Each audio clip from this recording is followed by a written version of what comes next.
Are you ready?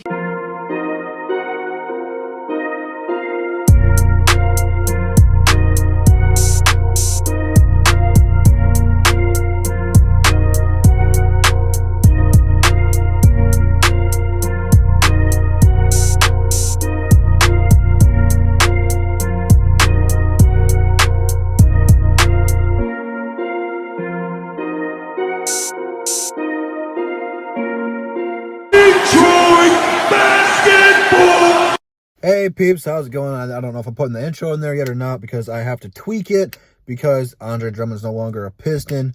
And, on lunch break, I usually turn on 97.1 since I'm in Flint. I really don't get to listen to it outside of where I park outside of work. It comes in perfectly clear. So I was like, all right, I want to see what other people are saying at this Andre Drummond. I watched Everything King's video, and he doesn't want to cover Pistons content anymore. I completely understand it. I watched J-Mo's video on it. And I'm like, okay, JMO, I kind of see where you're coming from. I watched Noble's video on it this morning, and I was like, okay, I'm with you there. I do not like it. I'm trying to watch other people's videos outside of ESPN. So I'm like, all right, I'll listen to Detroit radio station. They could not wait to stop talking about this, to talk about Michigan State's head coach football search. They couldn't wait to stop talking about it. Right now, it's Gator and Anderson. They're okay. They're all right. But like I said, they couldn't wait to stop talking about it. So, my job, pick up the slack where others cannot, okay? Where 97.1 doesn't want to talk about it, I'm sure Mike Valenti will go on a rant today. I don't care. Do not take what he says or I say at heart. Develop your own opinion. Do not be puppets to what these people are saying about these trades. Don't go watch Everything King. Do not go watch J-Mo and me and Noble and all the other people who do content on here and take what we say as your word. Develop your own word. Don't be a Mike Valenti puppet. Do not be a Detroit Drew puppet. If you agree with me, that's cool. If you agree with Mike Valenti, hey, that's cool too. I usually don't. But everyone has their different opinions. Everyone is different. It's how we're wired. But if I hurt your button or if you don't want to follow Detroit Drew anymore, I don't care. I don't. So a lot of you guys were mad because I was mad about the trade yesterday. If you are seriously happy with trading Andre Drummond away for a second-round draft pick and 2 bums, hey, that's your opinion. But you have to realize Andre Drummond was the best player we had for a tenured in the last 8 to 10 seasons. And we traded him away for absolutely zero-zip nada. If they were going to trade Andre Drummond, they should have traded him last year. Because it's the same front office people who were here last year. They could have got something better last year. But, they tucked their tail between their legs and waited till the last possible second to trade him. Where does this leave the Detroit Pistons, man? What are we going to do? Let's look at the roster. Let's look at who's the front offices. It's probably going to be a longer video because I don't really want to miss anything. This would be a video I'd go live for, but unfortunately, YouTube has denied me that. So, hopefully back in April, I think it's April 21st, I should be good to go one day after 420. So, we'll see where we're at there. But tomorrow we should have Above the Rim on J-Mo's channel. I think he wants to do it at 12, so stay tuned. That should be a longer-ish show, I would expect. But where does this leave the Detroit Pistons? Well, let's start off with this. And I'm probably going to jump all over the place, so bear with me. I appreciate you guys sticking through the whole thing because this is probably going to go off the rails, off the walls, every which way. This is going to put a ton of pressure on Ed Stefanski and Dwayne Casey to develop their young talent. That is the absolute number one thing you have to do right now. You have to give Sekou and Christian Wood plenty of opportunity. If Christian Wood messes up, takes a dumb shot, you can't yank him out of the game right now. Right now is his learning curve because even though he's shown us several highlights of dunking on people and in a couple of blocks, he still has a lot to learn on how to play team basketball. Just because you have the ball doesn't mean you have to chuck up a 3 or a contested layup. You have 4 other players you're playing out there with. You don't have to shoot. I like the aggressiveness and stuff like that. But, Dwayne Casey kind of treats him like Stanley Johnson, where if he does one thing wrong, he's pulling him instantly. Well, with no Drummond, can't do that anymore. You have to let him go out there and kind of burn himself a little bit and learn it that way. Same with Sekou, man. You can't pull Sekou. You got to let him learn. This is the most perfect opportunity for these guys to get their minutes and opportunity. Okay. Second thing the Pistons have to do is draft well. Easier said than done with this franchise. You guys are always like, it's new front office, you can't do that. Historically, we're a terrible team at drafting over the last 10, 15 years or so. Let's go back 17 years to 2003. Okay, that's where it really started. Since then, we have not drafted well. The only good player that we drafted, guess who? Andre Drummond. He shipped out of here. After that, we've almost passed on superstars and all-stars and better players than what we took. And it's not like the players we drafted were absolute bums, but they're only role players compared to who we took, or who we passed up upon. So from this point out, the Pistons have to hit home runs. You can't keep taking Stanley Johnsons and whoever else you want to say over the people like Paul George or Kawhi, Donovan Mitchell, Giannis's, the D-Wades, the Bosches, the Mellos. Can't pass on those guys anymore. You don't have enough talent to. You have to hit home runs on every single draft pick you hit now. And really, to be honest with you, they need to be playing when you draft them. It's not like you have that many much people who are going to be better than them. You got Blake Griffin and you have Derrick Rose. Those are the only two people who probably will start over whoever we draft. Unless you draft a power forward, then it'll probably be safe. I don't know. We really need to go out there and draft a point guard, to be honest with you. But in the NBA, you do not draft on position. You draft on the best player available. And you can make it work that way. So going into the draft, if we draft a point guard, which is what we really need, hey, awesome, cool, if that's the best player available. If you have to draft a center, power forward, small forward, or shooting guard, I don't care. Get the best player available.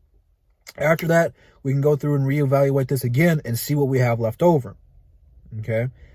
Next up, find out what you're going to do with Derrick Rose and Blake Griffin.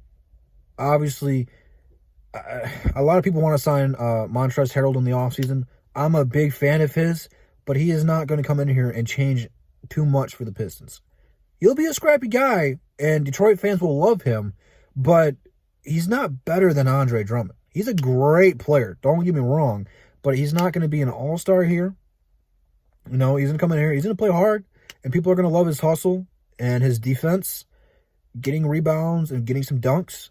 Playing him with Christian Wood, it'd be pretty fun to see, but, he's not going to come in here, and he's not going to make us a playoff team all on his own.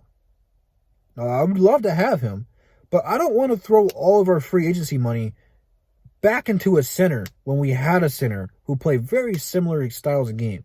Now, Harrell can shoot a mid-range shot. I'm not sure if he's a good three-point shooter or not. I'll have to watch more film on him and actually watch him. But the games I watched him play against Detroit, he gets blocked by Blake Griffin.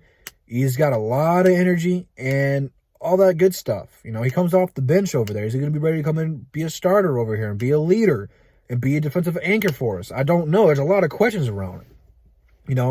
He's still an unproven commodity. He's a great player, like I said, but, he's got to be more consistent if he does come here. We'll have to worry about that come free agency. Like I said, I don't want to throw all the money that we just cleared up right back into a similar style of player. If we want to get a guy who can shoot threes, go out there and sign a guy who can shoot threes. I really don't care. If that's the way you want to go for it, I don't know all the centers that are going to be free agents. But Harrell is a guy who can play the 4 and the 5. I know a lot of people want to bring him in here. I won't be mad if we do. I really don't want to throw him all the money we have cleared up. I really want, at this point, to free Derrick Rose and Blake Griffin. They do not deserve to be part of this rebuild. Now, that being said, do not take that for as I don't want them here. I do. I love Blake Griffin, and I absolutely love Derrick Rose. They're super fun to watch when they are healthy. But we're not competing next year. What are we supposed to do next year? We have to nail the draft and get a steal. We're going to be drafting somewhere between 6 and 10, depending on where we fall in the lottery. Maybe we can get lucky and the lottery will boost us up. I don't know. We'll have to wait and see. It's unpredictable. Either way we draft, we have to hit a home run. We got to get a steal. And then free agency, you want to bring in Greta Van Vliet, whatever his name is. He's not going to change a whole lot. People want, like I said, Harrell. He's all right. There's just Brandon Ingram. He's not going to leave the Pelicans. The Pelicans were going to offer him money and have him and Zion there for a while. That's going to be a good 1-2 punch over there. So, I mean, you can throw him out the window. It's just going to be more role players, man. So, I mean, there's not like anyone in free agency who's going to replace Andre Drummond and fill that void. You know, you still have Thon Maker on here. He's still going to get a lot of minutes. Not looking forward to that. I'm very curious to see how John Henson's going to play. I'm not even sure how much Brendan Knight and Henson are going to play tonight. This is probably going to be the Reggie Jackson and Jordan Bones show. We'll probably see a lot more of Bruce play point guard since Derrick Rose is out right now. And then we're going to see a whole lot of Christian Wood and Thon Maker. Now, Christian Wood's got a big opportunity here to showcase what he can really do. And I'm pulling for him. You know, I'm pulling for all the young guys to showcase something. Don't think I'm trying to hate on this team or anything like that. I'm not. I want everyone to do well.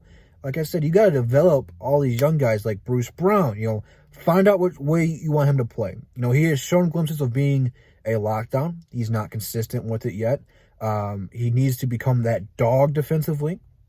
And he has shown glimpses of being a solid point guard. Not a starting point guard. He needs to be aggressive offensively and defensively.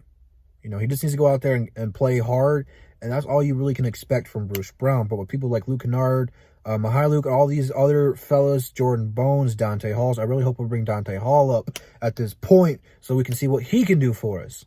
But like Sekou and all these guys, you've really just got to give them opportunities.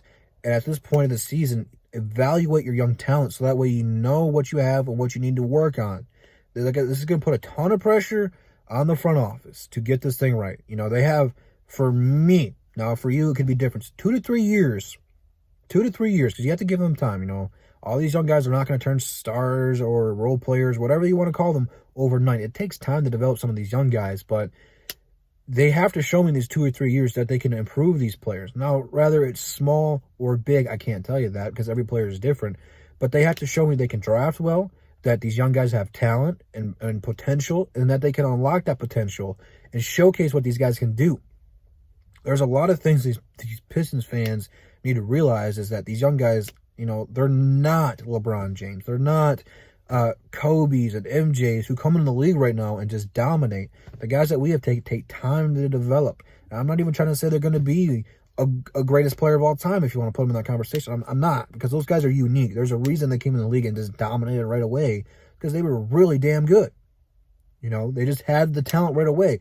Now with us, you have to be patient. They have to develop and get to wherever they're going to get to. You just got to stay patient, you know, with the young guys.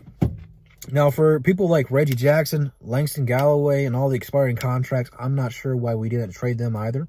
You know, if we were going to trade Andre, that pretty much indicates that we are going into a rebuild, that we do not think we can win with this team. You needed to trade the rest of the players. They're saying we could buy out Reggie Jackson. Might as well just let him walk. Why are you going to buy him out? You know, who are you going to bring in here? You know, I haven't looked at the free agents available, but who are you going to bring in here? Derrick Rose is hurt right now. I'm not sure how long he's going to be out. He's got some kind of groin soreness or something, some kind of soreness. So I don't know how long he's going to be out. Obviously, he's going to be out for the All-Star break because he opted out of the skills challenge. But you don't have another point guard. I guess Brendan Knight now. You're going to run Brendan Knight and Jordan Bone? This season is over. And it's safe to say that. And a lot of you guys have said it's been over from the beginning. Kudos to you. But, like, the Pistons didn't do bad enough to start the season to even get a top 4 pick. They're going to be sorry for a while. And hopefully it only takes them 2 to 3 years to rebuild this thing. I believe Blake Griffin is under contract for next season. And I'm not sure if he has a player option or not afterwards. Like I said, I'm going to have to do some more research on that one.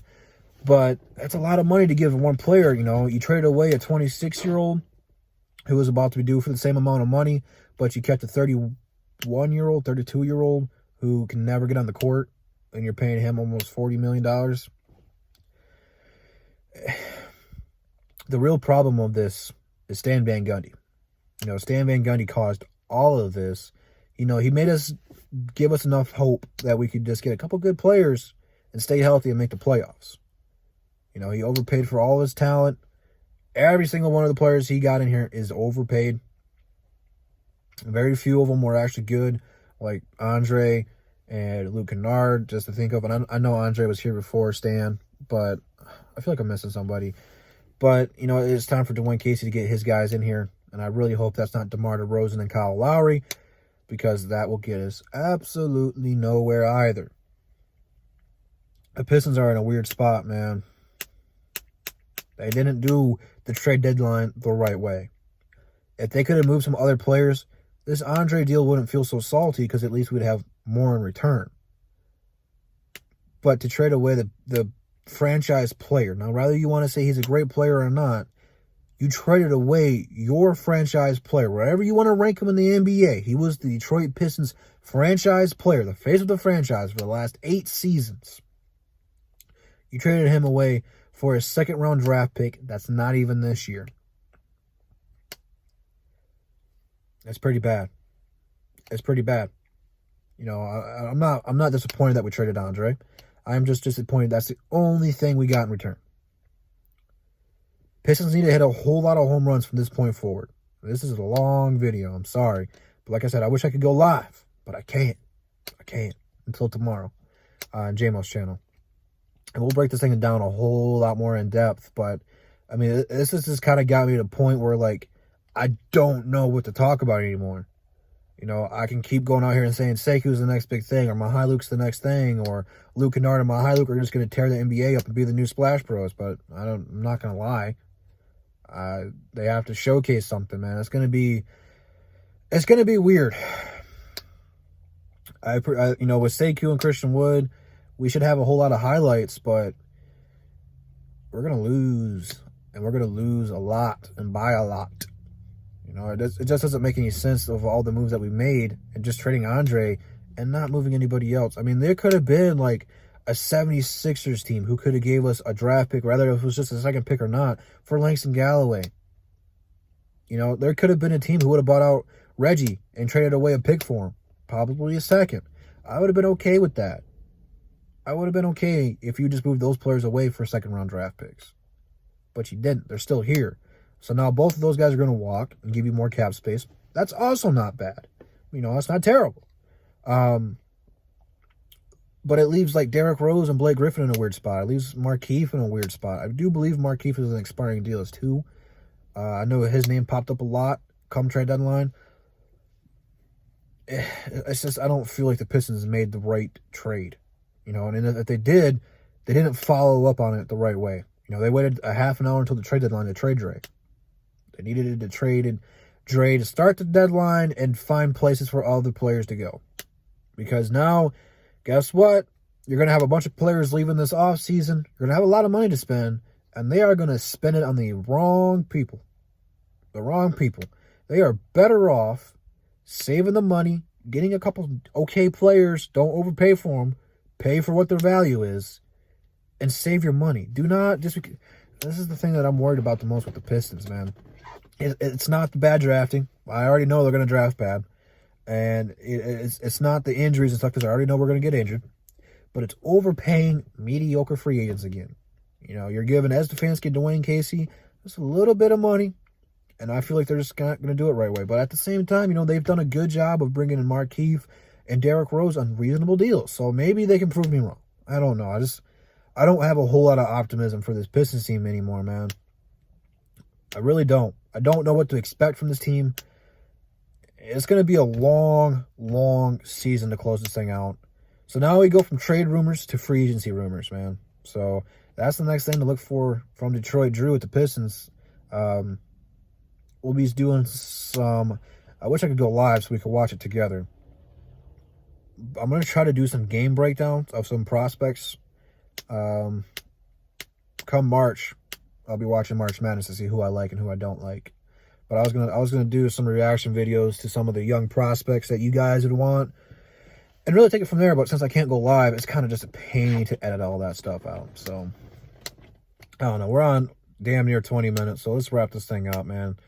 We'll be talking more about this in depth tomorrow, hopefully. So go over to JMO's channel, subscribe to JMO if you're not, so that way you can catch above the rim.